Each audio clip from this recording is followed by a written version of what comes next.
Fascist Hasina দেশ থেকে পালানোর পর ছাত্র জনতা নতুন বাংলাদেশ নির্মাণের দায়িত্ব দেন নোবেল বিজয়ী ডক্টর ইউনূসের নেতৃত্বাধীন অন্তর্বর্তী সরকারের হাতে।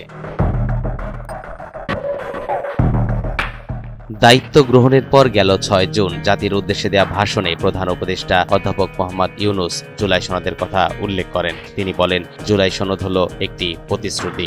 একটি জনকল্যাণমুখী রাষ্ট্র নির্মাণের জন্য সংস্কার কমিশন যে প্রস্তাবগুলো দিয়েছে সেগুলোর মধ্য থেকে রাজনৈতিক দলগুলো যে কটিতে একমত হয়েছে তার তালিকা থাকবে এই সনদে। অন্তর্বর্তী সরকার দায়িত্ব দেওয়ার পর রাষ্ট্র সংস্কারে যে 11টি কমিশন গঠন করা হয় সেসব কমিশনের প্রস্তাবগুলো নিয়ে গেল কয়েক মাস ধরে রাজনৈতিক দলগুলোর সাথে ধারাবাহিক সংলাপ করেছে ঐক্যমত্য কমিশন। এতে সংবিধান, নির্বাচন, বিচার বিভাগ, জনপ্রশাসন, দুর্নীতি দমন কমিশন সংস্কার সহ মোট 166টি সুপারিশ রাজনৈতিক দলগুলোর সাথে ধারাবাহিক বৈঠকের মাধ্যমে ঐক্যমতে পৌঁছানোর চেষ্টা করা হয়। ডাবল ধামাকা অফার, ওয়ালটন ল্যাপটপ পাওয়া যাচ্ছে নতুন ছাড়কৃত মূল্যে। এসব প্রস্তাবনার মধ্যে 80টির বেশি প্রস্তাবনায় সামগ্রিকভাবে ঐক্যমতে পৌঁছে রাজনৈতিক দলগুলো।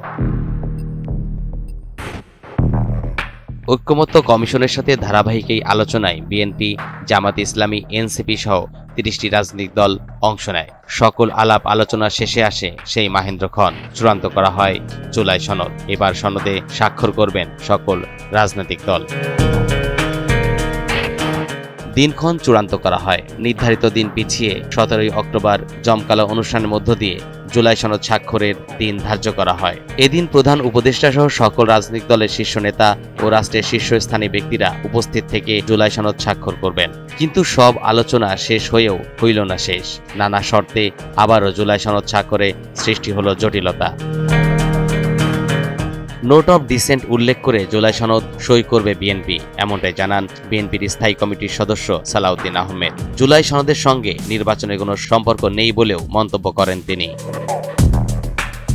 সই নিয়ে অনিশ্চয়তা দেখে না জামাত, এমনটাই বললেন জামাত ইসলামের নায়েবে আমির সৈয়দ আব্দুল্লাহ মোহাম্মদ তাহের। তবে নভেম্বরের মধ্যে জুলাই সনদ নিয়ে গণভোট আয়োজনের দাবি তার। জুলাই সনদ স্বাক্ষরের আগে বাস্তবায়নের পথ পরিষ্কার করার দাবি এনসিপির।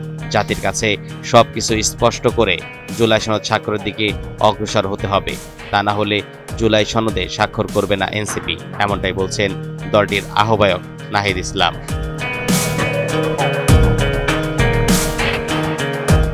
সরকার শুক্রবার জুলাই সনদ স্বাক্ষরের প্রস্তুতি নিলেও এর বাস্তবায়নের পথ নিয়ে রাজনৈতিক দলগুলোর মধ্যে মতভিন্নতা রয়ে গেছে। সেই মতপার্থক্য মিটিয়ে জুলাই সনদ স্বাক্ষর নিয়ে অনিশ্চয়তা কাটাতে সরকার কয়েক ঘন্টায় কী পদক্ষেপ নেয় সেটিই দেখার বিষয়।